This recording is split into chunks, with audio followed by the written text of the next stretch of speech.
بسم اللہ الرحمن الرحیم۔ السلام علیکم۔ شام کے سائے ہر طرف پھیلنے لگے تھے۔ میں رات کا کھانا بنا کر فری ہو چکی تھی۔ بھلا ہم غریبوں کا کھانا بھی کون سا شاہی کھانا ہوتا ہے۔ میری 15 سالہ بیٹی بڑی مایوسی کے عالم میں جلتی ہوئی آگ پر رکھی دال کو دیکھ رہی تھی۔ اس نے سر جھکایا ہوا تھا۔ میں نے اس کی طرف دیکھا، دل میں ایک ہوک سی اٹھی کہ کاش میں بھی اپنی اولاد کو اچھی زندگی دے سکتی، لیکن اکیلی جان ہوں کام کرنے والی۔ 10 سال سے رانی کے ابا چارپائی پر ہیں۔ گاؤں دیہاتوں میں کوئی اور کام تو ملتا نہیں سوائے چھوٹے موٹے کاموں کے۔ زمین بھی ہماری کوئی نہیں ہے جس پر میں محنت کر کے کوئی فصل وغیرہ بو سکوں۔ سسرال والوں نے عین اس وقت ساتھ چھوڑ دیا جب رانی کے ابا فالج کے اٹیک سے چارپائی کے ساتھ جا لگے تھے۔ مزمل ابھی چھوٹا تھا، اسی لیے کوئی کام کاج نہیں کر سکتا تھا۔ اس سال 10ویں میں ہوا تھا۔ شاید اگلے سال کسی موٹر میکینک کے پاس چھوڑ آؤں تو شاید کچھ حالات بہتر ہو جائیں۔ میری ساس اللہ بخش اپنی زندگی میں مردہ خواتین کو غسل دیا کرتی تھی، اسی لیے ان کی وفات کے بعد یہ کام میں نے سنبھال لیا۔ بس کچھ نہ کچھ پیسے مل جایا کرتے تھے، لیکن مہنگائی کے اس دور میں کہاں اتنے سے پیسوں سے گزر بسر ہوتی ہے۔ رانی بیٹی کیا ہوا؟ کیوں اتنی پریشان بیٹھی ہو؟ اماں میرا بہت دل کرتا ہے میں کسی روز گوشت کے ساتھ روٹی کھاؤں، لیکن مجھے تو ایسے لگتا ہے یہ میری خواہش کبھی بھی پوری نہیں ہوگی۔ ارے مایوسی گناہ ہے میری بچی، ایک دن سب کچھ ٹھیک ہو جائے گا۔ ہم دونوں ماں بیٹی مزمل کا انتظار کرنے لگی تھی، لیکن وہ ابھی تک نہیں آیا تھا۔ اس کے پیپر ہونے والے تھے تو اس کے اسکول کے استاد کی منت کی تھی کہ اسے اس ٹائم 2 گھنٹے پڑھا دیا کرے۔ فیس کی سکت نہیں تھی، بس ماسٹر جی سے یہ وعدہ کیا کہ ان کے گھر کی 3 مردہ خواتین کو میں فری میں غسل دوں گی۔ بس بڑی مشکل سے اس بات پر راضی ہوئے تھے۔ میں رانی کے ابا کے لیے سالن روٹی ڈال رہی تھی، کیونکہ مجھے ان کو خود ہی اپنے ہاتھوں سے کھانا کھلانا پڑتا تھا۔ خود ان کے ہاتھ پاؤں کام نہیں کرتے تھے۔ ویسے تو مزمل کافی حد تک میری مدد کرتا تھا، لیکن آج کل وہ بیچارہ خود ہی اس قدر مصروف ہوتا تھا کہ رات گئے تک جاگ کر پڑھتا رہتا تھا۔ ادھر سے بھی منہ اندھیرے اٹھ کر اسکول چلا جاتا۔ کہہ تو رہا تھا کہ بڑی شدید محنت کر رہا ہوں، اب اللہ اسے کامیابی عطا کرے۔ میں رانی کے ابا کے لیے کھانا نکال کر لے گئی اور ان کو چھوٹے چھوٹے ٹکڑے کر کے کھلانے لگی۔ ان کا بہت علاج کروایا تھا، لیکن کوئی خاص فرق نہیں پڑ رہا تھا۔ بس اب تو دعا ہی کر سکتے تھے۔ میں اٹھ کر باہر آ گئی کیونکہ مزمل کی سائیکل کی آواز مجھے آئی تھی۔ بسم اللہ، میرا بیٹا آ گیا ہے، چلو منہ ہاتھ دھو لو، میں کھانا نکالتی ہوں۔ پھر رانی بھی بھائی کے ساتھ خوشی خوشی کھانے میں مصروف ہو گئی۔ ابھی مجھے چند نوالے ہی لیے ہوئے ہوں گے کہ گاؤں کی مسجد میں اعلان ہونے کی آواز آئی۔ گاؤں کے نمبردار کی ماں جی کی وفات ہو گئی تھی۔ میں نے کہا چلو رزق کا کوئی تو وسیلہ بنا، کچھ دیر تک ان کے ہاں چکر لگا کر آتی ہوں۔ ابھی میں برتن سمیٹ کر نل کے پاس رکھی رہی تھی کہ دروازے پر زور زور سے دستک ہونے لگی۔ مزمل دروازہ کھولنے کے لیے گیا۔ سامنے نمبردار کا بھائی کھڑا تھا۔ کہنے لگا اماں بھی گھر چلو، ماں جی دنیا سے چلی گئی ہیں اور بڑے بھائی کا کہنا ہے کہ رات کے اندھیرے میں ہی ان کو دفن کرنا ہے، کیونکہ ان کا یہی حکم تھا۔ میں نے وقت دیکھا تو بچوں کے گھر میں اکیلے ہونے کی وجہ سے کچھ گھبرا گئی، لیکن پھر دونوں کو نصیحت کرتی ہوئی دروازہ اچھی طرح سے باہر سے بند کرتے ہوئے نمبردار کے بھائی کے ساتھ ان کے گھر کی طرف چل دی۔ نمبردار کا گھر کیا گیا بلکہ ایک پوری حویلی تھی جس میں دنیا جہاں کی ساری نعمتیں موجود تھیں۔ پورے گاؤں میں نمبردار کا گھر ہی واحد گھر تھا جو پکا تھا، بلکہ جس میں سفید ٹائلیں بھی لگی ہوئی تھیں۔ صحن کے درمیان میں ماں جی کی چارپائی رکھی ہوئی تھی۔ بیٹیاں چارپائی کی پائنی کو پکڑ کر رو رہی تھیں۔ مجھے بھی اپنی اماں یاد آ گئی۔ میرا بھی دل بھر آیا۔ ویسے تو اب تک اتنی مردہ عورتوں کو نہلا چکی تھی کہ دل بہت سخت ہو چکا تھا، لیکن اس کے باوجود جب کسی کی ماں اس دنیا سے چلی جاتی ہے تو میں رو پڑتی تھی۔ اپنی ماں بھی تو میرے بچپن میں اس دنیا سے چلی گئی تھی۔ پھر تائی کی ٹھوکروں سے ہم سارے بہن بھائی پل ہی گئے تھے۔ پھر میری شادی میرے ماموزاد کے ساتھ ہو گئی، لیکن بدقسمتی سے وہ بیچارہ معذور ہو کر چارپائی پر جا لگا۔ میں نے غسل کے لیے تیاری کرنے کا کہا۔ پانی نیم کے پتوں کے ساتھ ڈال کر چولہے پر گرم ہونے کے لیے رکھ دیا۔ خدا جانتا ہے کہ اب تک جتنے بھی مردوں کو نہلایا تھا ان پر نہلانے کے بعد نور آتا تھا، لیکن ماں جی تو اس قدر روحانی شخصیت تھی کہ ان پر نور کی لائٹیں چہرے سے واضح ہو رہی تھی۔ سبحان اللہ، میں ماشاء اللہ کہے بنا نہ رہ سکی۔ غسل دینے پر تسبیحات پڑھتے پڑھتے رات کے 12 بج گئے۔ بس جنازہ جا چکا تھا اور میں پھر گھر آ گئی۔ نمبردار نے کہا کہ صبح تمہیں تمہارا معاوضہ گھر پہنچا دیا جائے گا۔ اس نے میرے ساتھ ایک چھوٹا سا بچہ بھی بھیج دیا۔ ارے اتنے سے بچے نے بھلا میری کیا حفاظت کرنی ہے؟ خیر میرا گھر کوئی زیادہ دور نہیں تھا، اس لیے میں جلد ہی گھر پہنچ گئی۔ رات اس قدر سیاہ تھی کہ میرا دل ویسے ہی دہل رہا تھا۔ میں نے اس بچے سے کہا کہ تم یہیں رک جاؤ، کوئی آ کر تمہیں لے جائے گا، لیکن وہ نہیں مانا اور مجھے چھوڑنے کے بعد جلدی سے بھاگتے ہوئے حویلی کی جانب چلا گیا۔ میں نے اسے ڈھیروں دعائیں دی۔ رانی ابھی تک جاگ رہی تھی، جس کی بچپن کی عادت تھی کہ میں جتنی بھی دیر میں واپس آؤں وہ میرے آنے تک جاگتی ہی رہتی تھی۔ آج بھی جیسے ہی میں گھر میں داخل ہوئی وہ مجھ سے لپٹ گئی اور ہمیشہ کی طرح وہ ایک ہی بات کرتی تھی کہ اماں آپ یہ کام چھوڑ دیں، مجھے نہ جانے کیوں اس کام سے بہت خوف محسوس ہوتا ہے۔ ارے میری بچی، پریشانی والی کوئی بات نہیں ہے، کچھ بھی نہیں ہوگا۔ میں ہمیشہ کی طرح اسے تسلیاں دیا کرتی تھی۔ اچھا چلو ایسا کرو، ایک اچھی سی چائے بنا کر لاؤ، دونوں پیتے ہیں۔ مزمل اپنے ابا والے کمرے میں سوتا تھا، دونوں باپ بیٹا سو رہے تھے، میں اور رانی ایک دوسرے چھوٹے سے کمرے میں سوتی تھی جس میں لگی ہوئی چھوٹی سی کھڑکی باہر کی طرف کھلتی تھی۔ وہاں سے آسمان پر نکلنے والے چاند اور سورج بھی بڑے واضح نظر آتے تھے، اور رانی کا یہ حسین مشغلہ تھا کہ پہروں اس کھڑکی کے پاس بیٹھ کر وہ ان دونوں کو دیکھا کرتی تھی۔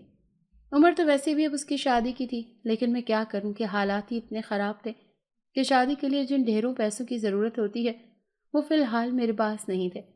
اسی لیے میں نے رانی کی پھپھو کو، جن کے ہاں اس کی منگنی ہوئی تھی، کہہ دیا تھا کہ ابھی کچھ عرصہ انتظار کریں، کیونکہ ان کی خواہش جہیز لینے کی بہت زیادہ تھی اور اسی لیے پھر انہیں تھوڑا انتظار کرنے کی ضرورت تھی۔ رانی چائے بنا کر لے آئی تھی اور ساتھ ہی ساتھ وہ نمبردار کی مرحومہ والدہ کے بارے میں باتیں پوچھ رہی تھی۔ پھر چائے بھی ساتھ ساتھ پیتے رہے اور باتیں بھی کرتے کرتے سو گئے۔ رات کے 2 بجے سوئی تھی اور پھر صبح جلدی اٹھنا تھا کیونکہ مزمل کا اسکول بہت دور تھا، وہ الگ صبح نکل جاتا تھا۔ ابھی میں اٹھی، نماز پڑھی اور پھر اس کے لیے ناشتہ بنانے لگی۔ وہ جا چکا تھا، پھر میں نے سارا ناشتہ بنایا اور ساتھ ہی مزمل کے ابا کو بھی کھلا دیا۔ رانی رات کو دیر سے سوئی تھی، اسی لیے ابھی تک سو رہی تھی۔ میں نے بھی اس کو نہیں جگایا۔ تقریباً دن کے 9 بجے وہ جاگی۔ ابھی وہ آنکھیں ملتی ہوئی کمرے سے باہر ہی نکل رہی تھی کہ دروازے پر ہونے والی دستک نے اس کی پوری آنکھیں کھول دی۔ میں دروازے تک گئی۔ نمبردار کے گھر سے بہت سارا کھانا، ایک زنانہ جوڑا، لان کا اور کچھ روپے پیسے تھے، میں نے شکریہ کے ساتھ پکڑ لیے۔ پھر ہم نے خدا کا شکر ادا کرتے ہوئے ناشتہ کیا۔ مزمل کے لیے ڈھانپ کر میں نے کچھ چیزیں رکھ دی۔ لان کا جوڑا بہت خوبصورت تھا، اسی لیے میں نے وہ جوڑا رانی کی شادی کے لیے رکھ دیا تھا۔ 2 دن مزید گزر گئے جب ساتھ والے گاؤں میں ایک اور عورت کی وفات ہو گئی تھی۔ عورت کافی بوڑھی تھی، مجھے ہی اس کو غسل دینے کے لیے بلایا گیا تھا، لیکن اس کو غسل دینے کے لیے صبح کا وقت رکھا گیا تھا۔ رانی گاؤں میں ہی ایک سلائی کرنے والی باجی کے پاس کپڑے سلائی کرنا سیکھنے جاتی تھی۔ اس کو باجی کے گھر چھوڑتے ہوئے میں ساتھ والے گاؤں میں چلی گئی۔ راستے میں ایک چھوٹی سی ندی پڑتی تھی جس کے دونوں طرف گھاس پھوس اگی ہوئی تھی۔ اس گھاس کی لمبائی عام گھاس سے بہت زیادہ تھی۔ کبھی کبھار تو اس کو دیکھ کر عجیب سا ڈر لگتا تھا، لیکن ایسا صرف شام کے وقت ہوتا تھا۔ دن کے وقت مجھے ڈر کم ہی لگتا تھا، اسی لیے میں ندی عبور کر کے دوسری طرف چلی گئی۔ جب میں چھوٹی ہوتی تھی تو میرے مائکے والے کی تھوڑی سی زمین اس طرف ہوتی تھی اور اس وقت یہاں پر مختلف سبزیاں اگائی جاتی تھی۔ ہم لوگ بڑے شوق سے یہاں سے مولی، گاجریں اور کھیرے وغیرہ توڑ کر کھاتے تھے۔ پورا دن یہیں پہ ہی گزر جاتا تھا، احساس ہی نہیں ہوتا تھا کہ وقت کیسے گزر گیا۔ یادیں یہاں سے گزرتے ہوئے تازہ ہو گئی، لیکن اب تو یہ زمین لہلہاتی ہوئی گندم سے لبریز تھی۔ کسی بہت ہی امیر بندے نے یہاں جگہ خرید کر یہاں پر جی بھر کر محنت کی تھی اور اب کروڑوں کا مالک بن چکا تھا۔ میں اس زمین کو پار کرتی ہوئی آگے کی طرف بڑھ گئی، جہاں پر وہ گاؤں جودھ پور تھا جس میں وہ خاتون فوت ہو گئی تھی۔ وہ گاؤں بھی بڑا ہی خوبصورت تھا، ہر طرف سبزہ ہی سبزہ تھا۔ راستے میں ایک طرف بہت بڑا سا قبرستان تھا جو میری خالہ کے گاؤں کی طرف سے آتا تھا، وہ بھی مردہ عورتوں کو غسل دیا کرتی تھی۔ ان کے حالات ہم سے بھی کہیں زیادہ خراب تھے، لیکن پھر نہ جانے کون سا قارون کا خزانہ مل گیا کہ وہ امیر سے امیر تر ہوتی گئی۔ میرے حالات کے پیش نظر وہ میری کچھ نہ کچھ مدد تو کرتی تھی، لیکن وہ امیر ترین کیسے ہوئی تھی یہ راز کسی کو بھی نہیں بتاتی تھی۔ ان سے بہت سارے لوگوں نے یہ راز جاننے کی کوشش کی، لیکن وہ اس معاملے میں مکمل خاموش تھی۔ یہی وجہ تھی کہ امیر ترین ہونے کے باوجود انہوں نے مردوں کو غسل دینے والا کام نہیں چھوڑا تھا۔ اسی لیے جب ان کی موت ہوئی تو بہت سارے لوگ ان کو محض آدھی لیے کوستے تھے کہ وہ ہمیں اپنی عمارت کے بارے میں نہیں بتا کر گئیں۔ بس یہ بات تھی تو بہت پرانی، لیکن اس راستے سے گزرتے ہوئے اچانک سے مجھے یاد آ گئی۔ دل بھی ایک دم سے بھر آیا، لیکن مجھے وہاں اپنی منزل پر پہنچنا تھا، اسی لیے تیزی سے چلتی رہی۔ صبح کے 11 بج رہے تھے، دھوپ بہت تیز تھی اور گھر ابھی کافی دور تھا۔ میں مسلسل چل رہی تھی کہ ایک دم سے میں رک گئی، پیچھے مڑ کر دیکھا جیسے کوئی میرے پیچھے پیچھے چل رہا ہو۔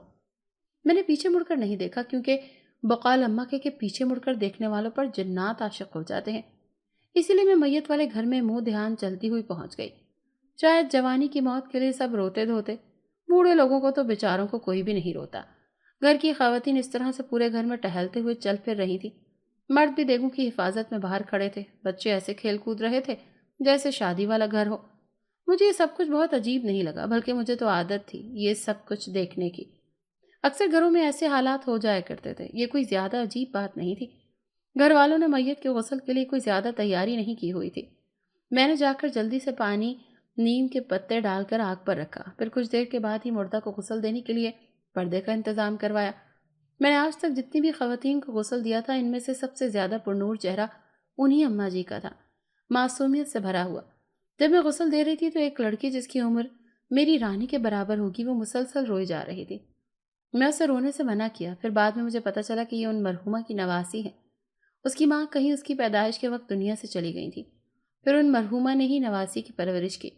اب جب میت کو غسل دینے کے بعد صحن میں چارپائی رکھی گئی تو فساد مچا ہوا تھا، کچھ اس طرح سے کہ مرحومہ نے اپنی جائیداد اپنے سارے بچوں میں برابر تقسیم کر دی، لیکن ان کی بیٹی جس بچی کی ماں تھی وہ چونکہ وفات پا گئی تھی تو اس کے حصے کی جائیداد مرحومہ نے اپنی اس نواسی کے نام کر دی۔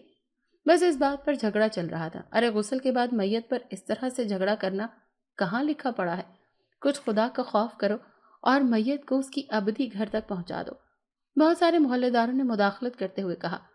بس وہی 3 سے 4 گھنٹوں کی سرکھپائی کے بعد مرحومہ کو قبرستان کی طرف لے جانے کا خیال آ ہی گیا۔ قبرستان سے واپسی تک میں وہیں پر رکی رہی تاکہ اپنے پیسے وغیرہ لے جاؤں۔ مردوں کی واپسی جیسے ہی گھر میں ہوئی، ایک دفعہ پھر سے کوہرام مچ گیا۔ ساری خواتین باری باری مردوں کو یہ باور کروانے لگی تھی کہ جو رقم اور زیورات ختیجہ کو دیے ہیں وہ اس سے واپس لیں، کیونکہ ہم نے بچپن سے لے کر اب تک اسے پالا پوسا، پڑھایا لکھایا، اسی لیے اب اس کا یہاں پر کوئی حصہ نہیں ہے، اس کا حصہ ختم ہو گیا۔ ہاں ہاں بالکل سب ٹھیک ہی کہہ رہے ہیں ختیجہ، ہم لوگ ایک پیپر لاتے ہیں، اس پر آپ دستخط کر دو۔ وہ بیچاری معصوم سی لڑکی پہلے ہی رو رو کر بے حال ہو گئی تھی، اب اس طرح کے رویوں پر بہت ہی دل برداشتہ ہو رہی تھی، لیکن چپ چاپ اس نے میرے سامنے ہی دستخط کر دیے۔ جتنی جلدی یہ سارے کام ہو رہے تھے مجھے لگتا تھا کہ انہوں نے پہلے سے ہی سارے بندوبست کر لیے تھے۔ ان کے جھگڑے ختم ہوئے تو انہوں نے سارے مہمانوں کو کھانا دیا، بس اگر نہیں کھایا تو اس معصوم سی بچی نے نہیں کھایا۔ میرا دل بہت بھر آیا تھا۔ میں نے اپنے پیسے ایک دفعہ پھر سے مانگے۔ بڑی مشکل سے مرحومہ کے بڑے پوتے نے کچھ پیسے نکال کر دیے۔ میں نے دوپٹے کے پلو سے پیسے باندھے اور پھر گھر کی طرف چل پڑی۔ اس سارے معاملے میں عصر کی اذانیں بھی ہو چکی تھی۔ مجھے بچوں کا بہت خیال آ رہا تھا، نہ جانے بیچاروں نے کچھ کھایا بھی ہوگا یا نہیں، بار بار مجھے یہی خیال آ رہا تھا۔ پھر جب اسی ندی کے پاس سے گزری تو پیاس کی شدت بہت زیادہ محسوس ہوئی۔ جی بھر کر اسی ندی سے پانی پی لیا، اور شاید یہی میری سب سے بڑی غلطی ثابت ہوئی۔ میں پانی پی کر بہت حشاش بشاش سے چلتی جا رہی تھی کہ اچانک ہی میرا پاؤں کسی سخت چیز سے ٹکرایا۔ میں درد سے بلبلا اٹھی، نیچے زمین پر بیٹھتی چلی گئی۔ جب پاؤں کے نیچے دیکھا تو پاؤں لہو لہان ہو چکا تھا۔ پاؤں کے نیچے والے حصے میں ایک نوکدار پتھر چپ گیا تھا، جس سے سارا پاؤں نیچے والی سائڈ سے لہو لہان ہو چکا تھا۔ اب کیا کروں؟ یہاں تو نزدیک میں کوئی ڈاکٹر بھی نہیں ہے۔ کچھ دیر تک تو وہاں بیٹھی رہی، لیکن پھر آہستہ آہستہ ہمت کرتے ہوئے چلنے لگی۔ اپنے گاؤں سے ابھی کچھ فاصلے پر تھی کہ ندی کے پار ایک چھوٹی سی جھونپڑی نظر آئی۔ بس نہ جانے کیوں، شاید بنا سوچے سمجھے ہی میں وہاں پر چلی گئی۔ جب وہاں لنگڑاتی ہوئی پہنچی تو کیا دیکھتی ہوں، ایک نہایت خوبصورت لڑکی آگ جلائے کھانا پکانے میں مصروف ہے، اور ایک بہت ہی خوبصورت لڑکا وہاں اس کے پاس بیٹھا ہوا اسے ہاتھ والے پنکھے سے ہوا دینے میں مگن ہے۔ دونوں میاں بیوی تھے، دونوں کی ایک دوسرے کے لیے اس بے مثال محبت کو دیکھ کر بہت خوشی ہوئی اور اپنا ماضی یاد آ گیا۔ کوئی شک نہیں کہ رانی کے ابا بھی ایسے ہی مجھے محبت کرنے والے تھے۔ اچانک اس لڑکی کی نظر مجھ پر پڑی تو وہ فوراً اپنی بیوی کو بتانے لگا کہ کوئی مدد کے لیے بلا رہا ہے۔ وہ سارے کام چھوڑ کر بھاگتی ہوئی میری طرف آئی۔ میرے پاؤں کی حالت دیکھتے ہوئے بہت پریشان ہوئی اور پھر اپنی کٹیا میں سے پڑے ہوئے ایک صندوق کو اٹھا کر باہر لائی۔ اس میں سے ایک سفوف نکالا اور پھر میرے پاؤں پر لگانے لگی۔ بس لگاتے ہی مجھے چین آ گیا، جیسے یہ کوئی سفوف نہیں بلکہ کوئی جادو کی پڑیا ہو۔ میں شکریہ ادا کرتے ہوئے جانے لگی۔ پھر وہ مرد مجھ سے مخاطب ہو کر کہنے لگا کہ کیا کرتی ہیں آپ؟ میں نے ساری بات بتا دی کہ میں مردہ عورتوں کو غسل دیتی ہوں۔ اچھا کام کرتی ہو، وہ محض اتنا ہی کہہ سکا۔ میں ان کا شکریہ ادا کرتے ہوئے گھر کی طرف چل پڑی۔ میں بہت حیران تھی کہ ایسا بھی کیا تھا اس سفوف میں کہ مجھے 1 منٹ میں ہی چین آ گیا۔ تقریباً آدھے گھنٹے کے بعد میں گھر پہنچ چکی تھی۔ رانی کا گھبراہٹ کے مارے برا حال تھا۔ وہ شاید روئی بھی تھی کیونکہ وہ ابھی بچی ہی تھی، ان حالات سے گھبرا جایا کرتی تھی۔ خاص طور پر اپنے والد کی لمبی بیماری سے وہ بہت زیادہ گھبرا چکی تھی۔ کھانا اس نے تیار کیا ہوا تھا اور میرا تو بھوک کے مارے برا حال تھا، اسی لیے کھانا کھا کر خدا کا شکر ادا کیا۔ لیکن اس بچی کا خیال بار بار ذہن میں آتا تھا کہ نہ جانے آپ اس کے ساتھ کیا ہوگا، کیونکہ اس کا کوئی اور بہن بھائی نہیں تھا۔ ماں کی وفات کے بعد باپ نے فوراً شادی بھی کر لی تھی۔ تب سے لے کر اب تک وہ اپنی نانی کے پاس ہی رہتی تھی، لیکن اب تو وہ بھی سہارا چھن گیا تھا۔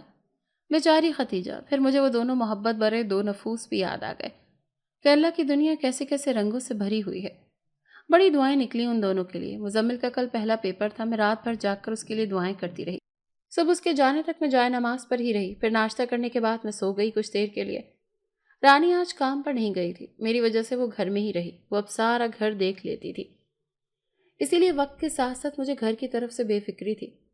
میں ٹھیک طرح سے تھکاوٹ اتارنے کے بعد جاگی تھی، ظہر ہونے والی تھی۔ رانی شام کے سالن کی تیاری کر رہی تھی۔ کچھ دیر تک مزمل بھی آ گیا، وہ خوش تھا، اس کا پیپر بہت اچھا ہوا تھا۔ پھر میں نے رانی کے ابا کے پاس کچھ وقت گزارا۔ محلے میں ایک عورت تھی جو ہماری برادری کی تھی، وہ بیمار تھی، میں اس سے ملنے کے لیے چلی گئی۔ رانی کو کہا کہ وہ اب کچھ دیر کے لیے آرام کر لے، صبح سے لگی ہوئی تھی۔ ہمارا محلہ اچھا تھا، سبھی ایک دوسرے کا خیال رکھتے تھے۔ میرا کام ہی کچھ ایسا تھا، اسی لیے میری تو خاص طور پر بہت عزت کرتے تھے۔ میں سلمہ باجی کی طرف گئی تھی، وہ کچھ دنوں سے کافی بیمار تھی۔ ان کے پیر میں ایک دن بکریاں چراتے ہوئے ایک پتھر چبھ گیا تھا، پھر اسی پتھر کی وجہ سے ان کا پاؤں زخمی ہو گیا تھا۔ تب سے وہ چارپائی پر تھی۔ نہ جانے کیوں میرے دل میں خیال آیا کہ کیوں نہ باجی سلمہ کو ان میاں بیوی کے بارے میں بتاؤں جو مجھے اس جنگل میں کل ملے تھے۔ بس میں نے بنا سوچے سمجھے ان کے بارے میں بتا دیا۔ وہ اپنے شوہر کو سب کچھ بتانے لگی۔ پہلے تو وہ مذاق اڑاتے رہے، لیکن پھر مان گئے اور کہنے لگے کہ میں شام میں جا کر وہ صفوف ان سے لے آؤں گا۔ میں تو گھر واپس آ گئی، شام ہونے والی تھی۔ مغرب کی نماز پڑھی، مجھے انتظار تھا کہ سلمہ باجی کے میاں ابھی خوشی خوشی مجھے آ کر اس صفوف کے بارے میں بتائیں گے، لیکن شام سے رات اور پھر اگلی صبح ہو گئی، لیکن سلمہ کے شوہر کے بارے میں کچھ خبر نہ ملی۔ وہ بڑی مشکل سے چلتی روتی پیٹتی میری طرف آئی اور شکایت کرنے لگی کہ شاید میں نے اس کو کہیں اور بھیج دیا ہے۔ بڑی پریشانی بن گئی۔ بس یہ بات جنگل کی آگ کی طرح ہر جگہ پھیل گئی۔ 4 دن تک پورے گاؤں میں کوہرام مچا دیا۔ سلمہ کے بچے باپ کی گمشدگی پر روتے چلاتے رہے۔ میں تو بہت دعائیں کرتی تھی، آخرکار دعائیں رنگ لے آئیں اور 5 دن کے بعد وہ گھر آ گئے، لیکن بہت ہی حلیہ بگڑ چکا تھا۔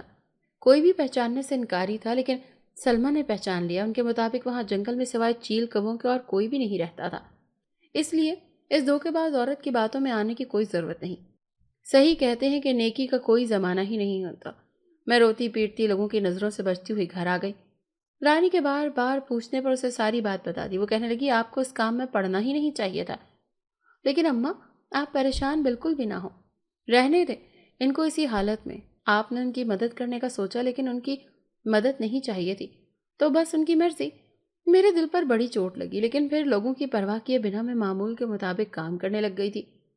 کافی دنوں سے کام بھی نہیں مل رہا تھا، لیکن مجھے اللہ پاک پر مکمل بھروسہ تھا، اسی لیے اسی پر یقین رکھے ہوئے میں انتظار کرنے لگی۔ رانی کے سسرال والے بہت جلدی کر رہے تھے کہ انہیں اب شادی کی تاریخ دے دی جائے، لیکن میرے پاس ابھی اتنے پیسے کہاں تھے کہ میں شادی کے بارے میں سوچ بھی سکوں۔ مزمل کا میٹرک ہو چکا تھا اور میں نے اسے بھائی اکمل کے پاس موٹر سائیکل ٹھیک کروانے کے کام بھی سیکھنے کے لیے بٹھا دیا تھا۔ وہ بڑے شوق سے کام سیکھنے کے لیے جا رہا تھا۔ رانی نے بھی کام سیکھ لیا تھا، وہ اپنے گھر میں ہی لوگوں کے کپڑے سلائی کیا کرتی تھی۔ بس کچھ نہ کچھ گزارا ہو رہا تھا، باقی سب کچھ تو ٹھیک تھا، لیکن رانی کے بابا کی طبیعت میں کچھ فرق نہیں پڑ رہا تھا۔ گرمیاں گزر چکی تھیں، سردیاں شروع تھیں اور ماحول میں خنکی اس قدر بڑھ چکی تھی کہ ہاتھ پیر ٹھٹرتے ہوئے محسوس ہونے لگے۔ رانی کے ساتھ مل کر میں نے سارے گھر کی چھتوں کی لپائی کر لی تھی تاکہ بارشوں کے موسم میں گھر کی چھتوں سے پانی نہ ٹپکے۔ رات کا کھانا کھانے کے بعد میں نے بچی ہوئی آگ ایک پرانے برتن میں بھر کر کمرے میں رکھ دی تاکہ سردی کی شدت میں کچھ کمی محسوس ہو۔ مزمل بابا کے پاؤں دبانے میں مصروف تھا۔ میں چائے بنا کر سب کے لیے لے کر گئی۔ ابھی ہم لوگ چائے پینے میں مصروف تھے کہ مزمل اپنے استاد کی باتیں بتا رہا تھا۔ وہ کہنے لگا کہ امی کہتے ہیں کہ ندی کے پار والے جنگل میں کنویں کے پاس ایک گہرا گڑھا ہے جس میں جنات کا بسیرا ہے۔ مزمل چائے کے گھونٹ لینے کے ساتھ ساتھ مجھے اس انداز میں بتا رہا تھا جیسے کوئی عام سی کہانی سنا رہا ہو۔ رانی کے ہاتھ سے چائے کی پیالی گرتے گرتے بچی۔ ارے یہ کیسی باتیں کر رہے ہو؟ کوئی رات کے وقت اس طرح کی باتیں بھی کرتا ہے کیا؟ میں نے مزمل کو ڈانٹ دیا، لیکن وہ ہنستے ہوئے اپنی بات مکمل کرنے پر باضد تھا۔ میں نے گھورا، اس کی طرف دیکھا تو وہ زور زور سے ہنسنے لگا۔ کچھ ہی دیر میں وہ چائے کی پیالی نیچے زمین پر رکھتے ہوئے سونے کی تیاری کر رہا تھا۔ وہ نیند کا شروع سے بہت کچا تھا، بہت جلد سو جاتا تھا۔ میں نے اٹھ کر اس کے اوپر اچھی طرح سے رضائی دی۔ رانی بھی برتن سمیٹنے میں مصروف تھی، میں بھی تھکی ہاری سارے دن کی جلدی سے سو گئی۔ رانی کس وقت کمرے میں آئی مجھے کچھ پتہ نہیں۔ رات شدید سرد تھی، رضائی میں بھی مجھے سردی لگتی رہی۔ رات کے وقت شدید سردی کے بنا پر میری آنکھ کھل گئی۔ میں نے ارد گرد دیکھا، سب سو رہے تھے۔ مجھے ایسے محسوس ہوا جیسے باہر بارش ہو رہی ہے۔ ذہن میں ایک دم سے آیا کہ پتہ نہیں رانی نے کوئی چیز سمیٹی بھی ہے یا نہیں۔ میں اسی لیے اٹھ کر کمرے سے باہر گئی، لیکن پورا صحن سوکھا پڑا تھا۔ لیکن بادل بہت گہرے ہو رہے تھے۔ میں نے ایک دو چیزیں جو باہر پڑی ہوئی تھی وہ اٹھا کر برآمدے میں رکھی۔ پانی پینے کے لیے کچن میں گئی تو ایسے لگا جیسے کوئی ابھی بھی کچن سے باہر نکلا ہو۔ بچے تو سو رہے تھے، پھر یہاں کون آ سکتا ہے؟ ذہن میں یہ بات تو ڈوبی ہی نہیں کہ کوئی چور آ سکا ہے۔ ہو سکتا ہے، کیونکہ ہم غریبوں کے گھر میں چوروں نے بھلا کیا چرانا ہے؟ یہی سوچ کر میں کچن کا دروازہ بند کرتے ہوئے باہر نکل آئی، لیکن پھر میرے اوپر سے 2 سے 3 قطرے گرے۔ میں نے اوپر نظر اٹھا کر دیکھا تو چھت پر کوئی بیٹھا مجھے دیکھ رہا تھا۔ میں ایک دم سے اتنا شدید گھبرائی کہ کچھ بول ہی نہ سکی۔ جیسے ہی کمرے کے اندر کی طرف بھاگنے کی کوشش کی تو باہر والے دروازے پر دستک ہونا شروع ہو گئی۔ میں نے ہمت کر کے دوبارہ اوپر چھت کی طرف دیکھا، وہاں کوئی بھی نہیں تھا، لیکن دروازے پر مسلسل دستک ہو رہی تھی۔ میں نے وقت دیکھا تو رات کے 1:10 ہو رہے تھے۔ دستک تیسری دفعہ ہوئی تو میں دروازے کی طرف بڑھی۔ جیسے ہی دروازہ کھولا تو پیروں تلے سے زمین ہی نکل گئی، کیونکہ ایک انتہائی خوبصورت نوجوان میرے سامنے کھڑا روئے جا رہا تھا۔ میرے دل کو کچھ ہوا کہ اس قدر وجیح نوجوان کیوں رو رہا ہے، لیکن پھر کچھ دیر کے بعد مجھے جو بات اس نے بتائی، میرے پیروں تلے سے زمین نکل گئی۔ میری بیوی کا انتقال ہو گیا ہے، اسے غسل دینا ہے، آپ میرے ساتھ چلیں، میں آپ کو منہ مانگی رقم دوں گا۔ وہ مسلسل زمین کی طرف دیکھتے ہوئے مجھ سے کہہ رہا تھا۔ کیا کہا؟ کب ہوا؟ میں نے ہکلاتے ہوئے پوچھا۔ صبح ہوا ہے اور رات میں ہی اس کا جنازہ ہے۔ آپ ابھی چلیں میرے ساتھ، میں وعدہ کرتا ہوں آپ کو کوئی تکلیف نہیں دوں گا، بحفاظت یہاں گھر تک چھوڑ جاؤں گا، لیکن آپ کو ایک وعدہ کرنا ہوگا کہ آپ اس سارے معاملے کے بارے میں کسی سے کچھ بھی نہیں کہیں گے، یا آپ کو مجھ سے وعدہ کرنا ہوگا۔ وہ مجھ سے وعدہ لے رہا تھا اور میں نے وعدہ کر لیا۔ نہ جانے کیا تھا اس کی باتوں میں، یا کوئی جادو تھا۔ میں اس کے ساتھ بنا کچھ سوچے، بنا کچھ سمجھے، بنا کسی کو کچھ بتائے چل پڑی۔ باہر اس کی گاڑی کھڑی ہوئی تھی، میں اس میں بیٹھ گئی۔ گاڑی نہ جانے کون سے راستوں سے ہوتی اسی جنگل میں پہنچ گئی۔ جیسے میں اس جنگل میں پہنچی تو یہ دیکھ کر حیران رہ گئی، یہ تو وہی جنگل ہے جہاں میں اس دن بھی آئی تھی۔ پھر وہ نوجوان مجھے کٹیا میں لے کر گیا۔ یہ بھی حیران کن بات تھی کہ کٹیا بھی جانی پہچانی لگ رہی تھی۔ میری نظر اس چارپائی پر پڑی جس پر میت پڑی ہوئی تھی۔ میں نے کپڑا ہٹا کر منہ دیکھا تو پیروں تلے سے زمین نکل گئی، کیونکہ یہ کوئی اور نہیں، وہی لڑکی تھی، اسی دن والی لڑکی جس نے میرے پاؤں کے نیچے وہ سفوف لگایا تھا۔ اسے دیکھ کر میری چیخیں نکل گئی۔ میں اپنے آنسوں پر قابو نہ پا سکی، کیونکہ یہ اتنی اچھی لڑکی آج ایک لاش کی صورت میں میرے سامنے پڑی ہوئی تھی۔ کیا ہوا ہے اس نیک دل لڑکی کو؟ میں نے کافی دیر کے بعد ہمت کر کے اس سے پوچھا، لیکن دوسری طرف سے کوئی جواب نہیں آیا۔ پھر میرے پوچھنے پر وہ آہستہ سے کہنے لگا، یہ میری بیوی اب اس دنیا میں نہیں رہی، کیسے فوت ہوئی ایک لمبی کہانی ہے، میں پھر کبھی سناؤں گا۔ یہ کہتے ہوئے وہ 4 سے 5 دفعہ اپنے آنسو پہنچ چکا تھا۔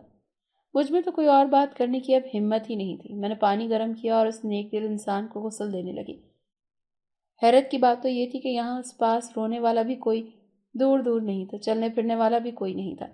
آخر یہ ماجرا کیا تھا؟ جیسے ہی میں اسے غسل دے رہی تھی، بہت ہی زیادہ خوبصورت سی خوشبو اس کے پاس سے آ رہی تھی۔ وہ خوشبو میرے نتنوں میں جا رہی تھی، میرے پورے وجود کو مہکا رہی تھی۔ ایسی خوشبو تو پہلے نہ کبھی سونگھی تھی، نہ کبھی محسوس کی تھی۔ غسل دینے اور کفن پہنانے کے بعد وہ نوجوان مجھ سے کہنے لگا کہ بس آگے کا کام میں خود کر لوں گا، آپ کو آپ کے گھر اب چھوڑ آؤں؟ پہلے نہیں، میں انتظار کر لیتی ہوں۔ میں نہ جانے کیوں اس کے دکھ میں اس کو یوں اکیلا نہیں چھوڑ سکتی تھی۔ نہیں، آپ چلیں۔ اس کے لہجے میں کچھ ایسا تھا کہ میں پھر کوئی بات نہ کر سکی۔ وہ مجھے اسی گاڑی میں بٹھا کر گھر چھوڑ گیا۔ میرے خیال میں اذانیں ہونے والی تھی۔ میں برآمدے میں ہی بیٹھ گئی کہ اب ایک ہی دفعہ وضو کر کے جاتی ہوں۔ کچھ دیر بیٹھ کر انتظار کرنے لگی، لیکن جب کافی وقت گزر گیا میری نظر گھڑی پر پڑی تو یہ دیکھ کر میں حیرت سے اچھل پڑی، کیونکہ گھڑی پر 1:10 ہوئے تھے۔ لیکن مجھے اچھی طرح سے یاد ہے کہ جب میں اس کے ساتھ گھر سے نکلی تھی تو تب بھی یہی وقت تھا اور اب بھی یہی وقت ہے۔ میرا سر پریشانی سے چکرانے لگا تھا کہ آخر یہ ماجرا کیا ہے؟ وقت کیسے رک سکتا ہے؟ بہت سوچنے کے بعد کچھ سمجھ میں نہیں آیا۔ پھر میں کمرے میں جا کر رضائی میں لیٹ گئی، لیکن ایک لمحے کے لیے بھی مجھے نیند نہیں آئی۔ سوچ کر سر میں درد سا ہو رہا تھا۔ میں صبح میں ایسے ہی رہی، سوچا رانی سے اس واقعے کا ذکر کروں، لیکن پھر خیال آیا کہ اس لڑکے سے وعدہ کیا ہے، اسی لیے چپ رہی، اور رات کو میری غیر موجودگی کا کسی کو بھی پتہ نہیں چلا۔